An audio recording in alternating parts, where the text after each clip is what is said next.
Cornwell. Hello. Hey. I'm so caught up in hearing these stories from backstage, I have no idea why I'm even here anymore. Oh, God. Because Well, listen. like unbelievable stories. It's unbelievable stories, but your story is pretty unbelievable too, Patricia Cornwell, because, it's actually, when you read your biography, it's like something out of, I should say a Patricia Cornwell novel, but Patricia was born in Florida. Her lawyer father abandoned her family on Christmas Day when she was 5. The same year, she was molested by a patrolman and had to testify against him before a grand jury. When her family moved to North Carolina, her mother was hospitalized for depression, and Patricia was sent to live with abusive foster parents. But thanks to her talents, she fought through it all, first becoming a well-regarded crime reporter for the Charlotte Observer, then pursuing her fascination with detective work by working as a technical writer and a computer analyst in the Virginia State Medical Examiner's Office. And that was the critical bedrock of her forensic knowledge, which she's continued to amplify ever since and use so brilliantly in all of her fiction. Patricia is now the biggest-selling crime writer in the world. She sold over 100 million books in the last 25 years. It's just amazing. And of course, her most popular heroine is the compelling Kay Scarpetta, a brilliant forensic mind who combines her pathology expertise with a deep understanding of human nature. Her latest and 24th Kay Scarpetta novel, Chaos, plunges Kay into the solving of an unsettling case involving electrocution, some strangely linked events, and the stalking of a cyberbully. It's so gripping that I nearly missed my plane last week when I was, page turner. It really is a page turner. Well, Chaos is your 24th, as I said, Kay Scarpetta novel. How has she changed over the past 25 years of writing her? Well, she's changed a lot because the world that she started in is not the same world at all. We're not on the same planet that we were. Literally, I wrote that post-mortem, the first Scarpetta book, I was working on it in 1988 when I was 5 years old, ha ha. Anyway, so you're talking about modems and continuous print paper. There's no such thing as the internet that we know of, no emails, no cell phones. And that was Scarpetta's low-tech world, but a world that was waking up to something called DNA that had just been discovered that could use for identification, DNA fingerprinting as it was called back then. And that was the world I sort of walked into when I wanted to do this research, and I got totally snake bit by it. But to really write about Scarpetta still today, the reason it still works is I put her in the same world we live in. Although in the new book, Chaos, I did not talk about the election. That's not the chaos in this book. There's plenty enough of that to go around without my book. Thank you very much. Well, obviously, you are, as you say, putting her into this new modern world now that forensics has grown and changed along with Kay Scarpetta and she with it. In Chaos, for instance, a critical part of the plot is a sinister cyber stalker. And you've experienced that yourself, haven't you? And you had to go to court in 2007 to stop your stalker from harassing you. Do you feel sometimes that the world has become more threatening in new and different ways every day? I mean, all of these new things that are coming at us are also creating new ways to empower criminals. That's exactly right. And what's really scary is the creativity and how things can be weaponized. Yeah. And one of the things that I do in my new books is, and I tell people, I try to remind people, remember what forensics means. Forensics simply means it's applying anything to a question of law. So, for example, if you're an archaeologist and someone asks you to excavate a grave, then you become a forensic anthropologist if you're doing some sort of legal work about it. So, for me, it's taking any technology and using it in a way that can weaponize it, because if I can think of it, I can promise you it's already being thought of, and that's very true in this new book. What I have in that is an unusual form of something that's already being done out there, and I don't want to say what it is. You'll see if you read it. But then you also then have to figure out technology that can solve problems like this, and in Scarpetta's case, it may not be your traditional crime lab technology. In this case, she uses a transmission electron microscope to find something that you're going to be really surprised when you figure out what it is, because it's not something you would ever expect to see in a normal criminal case. Right. So that's what's fun for me. That's what keeps me doing it. Right. So you're constantly upgrading your own knowledge, really, of forensics, because now you're not working in a medical examiner's office. You have to actually go and study up because you need to be on the cutting edge end of it, right? Constantly. So how much time are you spending in these labs kind of getting up to speed with these new demonic arts? I don't do it in the labs because they don't know the things that I'm finding out. They're not, when you see what, for example, is used in chaos, I promise you that's not being analyzed in your average lab. So I don't even, I'm actually doing more research with people who are doing very high-level technology like in the military, because the newest things start over there, and then they find their way in this country. And a good example of that is some medical examiners' offices now, for example, use CT scanners. They're large bore, 3D, huge radiation, because doesn't matter anymore. So those, most thorough images you'll ever have, but it won't bother you anymore. So that started with the war in the Middle East. Our government decided that all of our military people would have forensic examinations, even if they died, on a military base. And so every single casualty in this war had a forensic examination. That's the first time ever in history. So that technology is starting to come over here, things that you don't necessarily know about. That's what I want to be looking into. So you don't get that from a usual crime lab. You get it from other places now. Well, hacking and the mayhem it caused for the people whose email was exposed played a very big role in this election. And you once had your own emails read out in court. What does your forensic mind tell you about how privacy can ever be maintained in this world of total transparency? I mean, that in a sense is a weapon. I mean, hacking is a weapon, without question.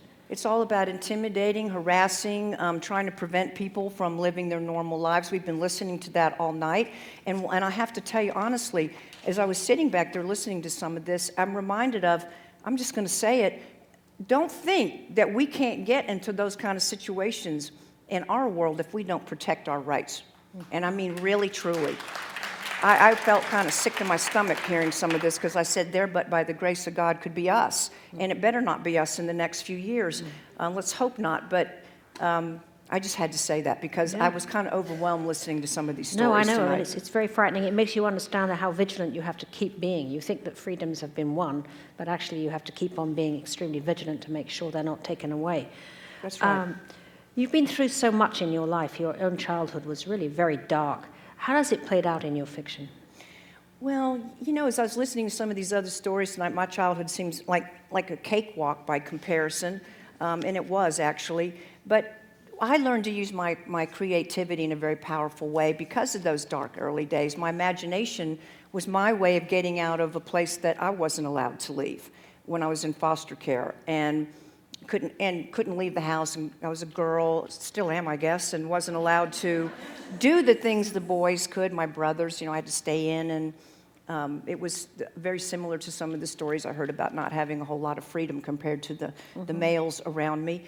But it caused me to develop this very powerful imagination. I heard someone say tonight that, we have to empower ourselves and we have to find our own ways to make our freedom. And that is the best thing you could say. Look inside yourself. Figure out, what can I do to break out of this even if nobody's there to help me? Is there anything I can do? For me, it was developing an imagination where I could transport myself into a world that was nicer than the one that I was in. And I really think that's where I developed the skill sets to do what I do today. I think also you learn... I actually got news for you. The world that you take us into is not very nice a lot of the time. Well, that's true. And in fact, what fascinates me really is how people who work in a field like forensics can spend their days kind of, steeped in horror and death. I mean, that's a pretty dark place to dwell. And I mean, the same is true of your writing about it. Living in that dark place and exploring it all the time. How do you deal with that? Well, how do they deal with it too? Well, it changes you. And if it doesn't change you, there's something wrong with you. I mean, I've seen, I guess, thousands of autopsies by now and been to hundreds of crime scenes going all the way back to 1985. And, you don't know when, and I imagine some of the military people would tell you similar stories. You don't know till you get in there, and then you suddenly get exposed to something that you've never really imagined and weren't expecting to see, and it's not made up, it's real, it's right there on the table in front of you, and you don't realize that there's no going back after a while. And so for me, I am touched in a way by all of the things I've seen that will keep with me forever, and always change and alter what I do is because of it. It hopefully made me care more about what other people go through. Because if you've seen it and you've seen the people left behind when they've lost a loved one, this, through homicide, for example, then if that doesn't touch some really deep place inside of you so that you care about the face in front of you from then on, or you should, then you're probably not such a great person as far as I'm concerned. We're all in the same boat. Yeah. Well, what has it also taught you about human nature? I mean, you must have seen the resulting, on that autopsy table, you realize there are a lot of very evil people out there doing these things. I mean, what has it taught you about human nature? Do you feel, strongly about good and evil at this point, having studied it for such a long time? What I feel strongly about is that as human beings, we must never underestimate the ability of doing really savage things, including decent people. And if you remember one very cardinal rule, I try to remember this. My feeling is that if you talk about original sin, the root of all evil is the abuse of power. Think about it. Anything that's really awful that anybody does to anybody is an abuse of power, if it's truly a wrong thing. And if we realize that we're capable of abusing power ourselves, then maybe we don't give ourselves such a quick pass and think we would never do a bad thing. I think you have to have constant vigilance living on this planet to not only not be prey to bad people, but not become a bad person. It's easier just to let everything deteriorate, but we have to struggle against that and never underestimate how quickly things can take a bad turn, where one group of people decides they deserve more than another. Yeah, well, we've seen that in Sandra's story tonight so much. You were the first to really understand forensic science, in fiction, and of course, your invention of Kay Scarpetta and her world inspired all these amazing TV knockoffs, right? I mean, thanks to you, we've had a cascade of imitators. I mean, CSI, Criminal Minds. I mean, there's so many you can hardly count them. Does that put pressure on you to become ever more cutting edge? Because in a sense, you have to keep ahead now of all of this TV competition that's out there. Well, it's sort of like if you imagine if I were Mary Shelley and I created Frankenstein that had a shirt that said crime scene investigation on the back, and that monster's been chasing me through the village for years now. And again, I didn't make that, did I? And it's, and I'm always trying to outrun it. But you said something that's true. When I finally heard about these shows that started coming out, like CSI, and I'm just mad I didn't think of it first, but when I started hearing about it, I didn't have any idea how that was going to change things for me. And it did, because what I used to do was forensics was the show, was this hood ornament on every car I designed. I mean, what was going to be the best forensic thing in the new book? Well, when this TV is flooded with that, after a while, I began to realize, the best thing about what I do really, truly is this character.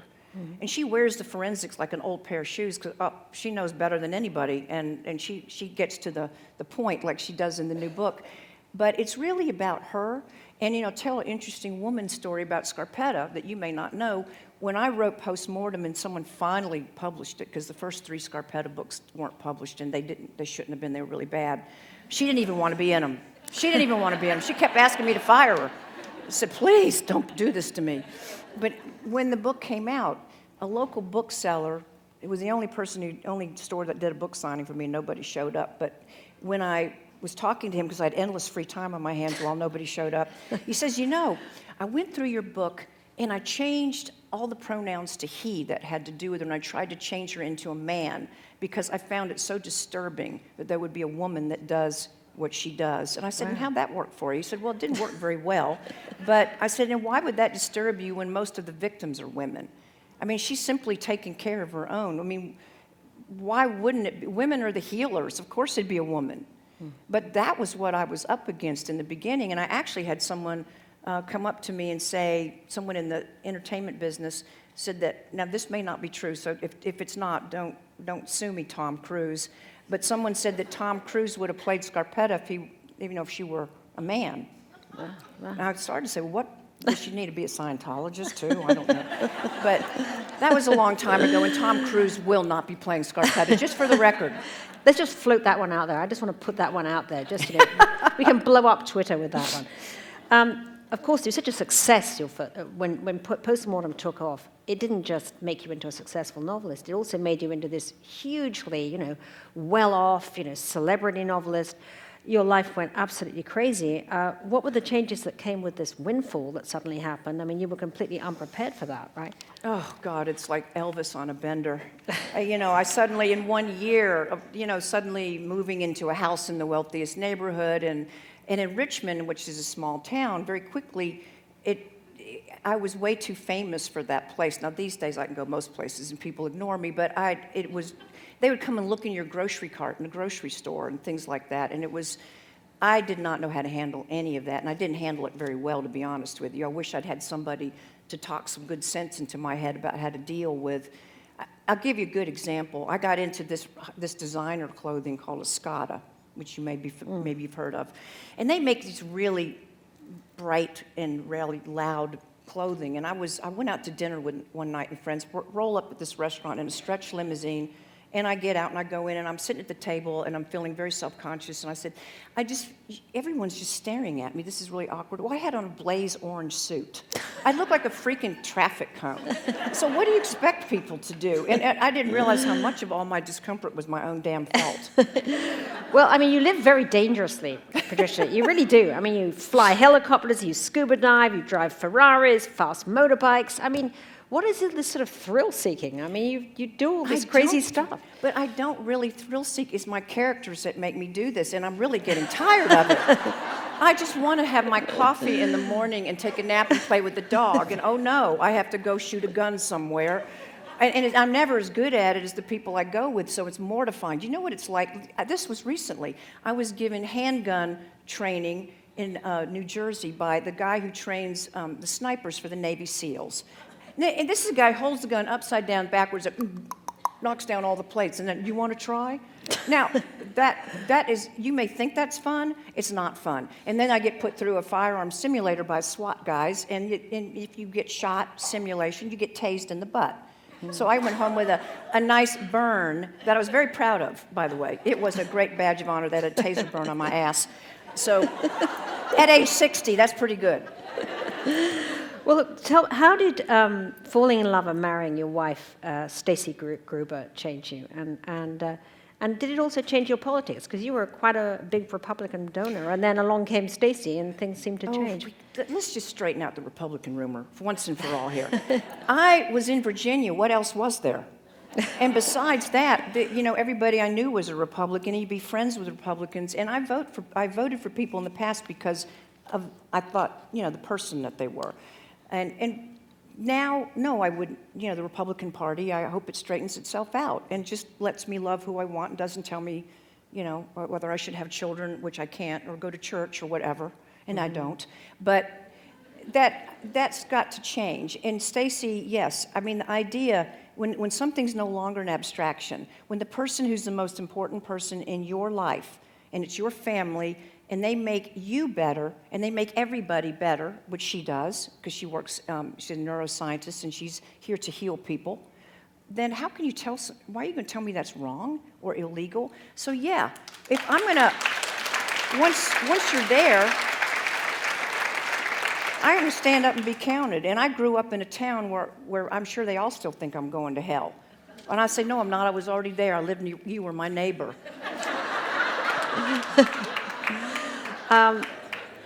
You've always been, such a sort of tough-minded woman yourself. I mean, we've seen an election where, a woman was defeated, trying to make it for the second time to be the first woman president.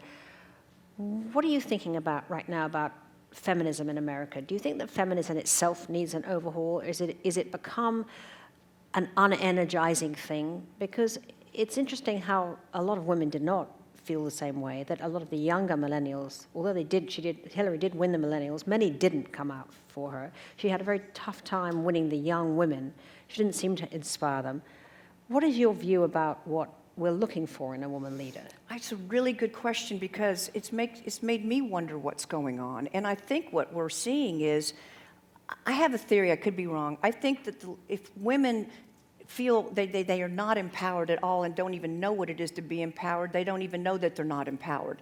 And they let things stay the same because, and that's really bad if we have a large group of people in this country that don't know that they can have more individuality and more complete lives and be a fully functioning human being. Men should enjoy us a lot more if we're an equal partner and not just a piece of property or something that's to be controlled. Do you think that women have become too obsessed with victimization, though, in many ways? I mean, sometimes I think that the obsession with microaggressions, as it's called, is overwhelming the need to think about macroaggressions. It's like you hear what a person like a Sandra has been through, or a person like a Massey has been through. Do you think American feminists need to toughen up a little bit?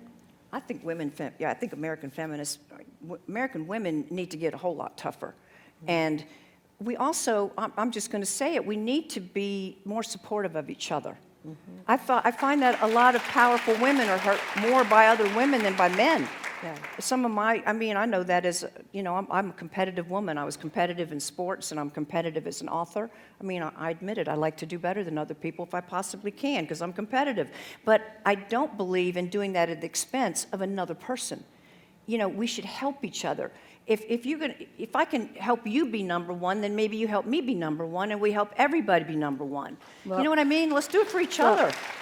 That was so wonderful, as we saw in that last discussion with our two wonderful women, our veterans. How the sporting moment when the other athlete came to the rescue. It was a beautiful moment. But let me just say one thing about this last election about Hillary Clinton, whether one voted for her or didn't. If that's not a testament to a woman's strength, look at what she just went through. I don't know how she lived through that. I don't think I could have. To be attacked by the FBI, have people saying they want to throw you in jail, and to be just denigrated and your character assassinated constantly, yet you keep getting up there and doing it. That's remarkable. And I'm sorry, it wasn't an equal playing field, a level one, was it? Well, she certainly is a woman of enormous fortitude. The idea that she was ever accused of not having stamina at one point was really the worst calumny. As a person who cares, so much about words, how do you think that we can push back against the use of social media to coarsen debate? Because it's really become an issue, this constant, barrage of the trolling and the kind of ugly language and so on. Is there any putting of the genie back into that bottle? I don't know that you put the genie back into the bottle, but I think what happens is people can just get less interested in certain things. When you see enough articles that you find out later aren't even accurate and you feel stupid because you believed it, then you start having a little more skepticism about a lot of things you see on social media, because you can get I get a lot of my news sources on it too. I don't know. I think that it's not going to work as well for people in the long run. I think people are going to find that cyber relationships are not what human beings were really designed for. We are very intuitive creatures. We need to read each other. And you can't do that in cyberspace very well. And that's not the ideal way to have a relationship with someone else, is through texting or whatever. And so I don't know where this is going to go, but I'm not so sure it's sustainable as it has been, or that it's going to be. We will find ways to communicate, but I know even I don't spend as much time on it all the time as I did, just because it's like eating food that doesn't have a whole lot of nourishment. I don't feel that good after a while. Reading a book's not a bad idea occasionally. Yeah, I could think of one that you can certainly read. Well, let's just get back to Case Capetta, because we are coming up to our close now. We're inundated, of course, in streaming video right now, crime stories like Making of a Murderer, miniseries like The Fall. When are we going to see Kay on the screen? Why is there no Netflix series about Case Capetta? What gives? It's you that's stopping it, isn't it? I guess because Tom Cruise didn't play her is the only thing I can figure. But Demi Moore nearly did, right? That's true. She nearly did. Well, she did. She wanted to. Isn't this the moment now to have? Well, let's just put it this way. I'm going to make something happen at some point, everybody. I'm not sure how it's going to happen, but I don't know why it's been like this, except that Hollywood, I know this will shock you, they haven't understood her. I don't think they understand this woman who does this thing. And the weird thing is they don't understand me very well either, so there could be a relationship, maybe. And that's going to change. Yeah. And I'm working very hard to make that change. I've got a number of projects going on, in television and hopefully the movie. Not anything that's been greenlit, but I'm making some progress to finally bring some of this so you guys can see it, so everybody can see it. We really can't wait. Well, listen, there are a lot of books out there in the lobby that Patricia has signed. If any of you are thinking about a holiday gift, this is what I'm telling you. It is a really great read. So please get your copy of Chaos on the way out. Thank you for letting me be here. This is such an honor. And It's so great to hear from you. And We it could was an talk to you all honor to night. get to listen to all these people. I don't even deserve to be in their company. I thank you for that. Well, you're a great Thank you writer, for what and you we do. loved having you, Patricia, and I think we're all thrilled to have her with us tonight, right? Thank you.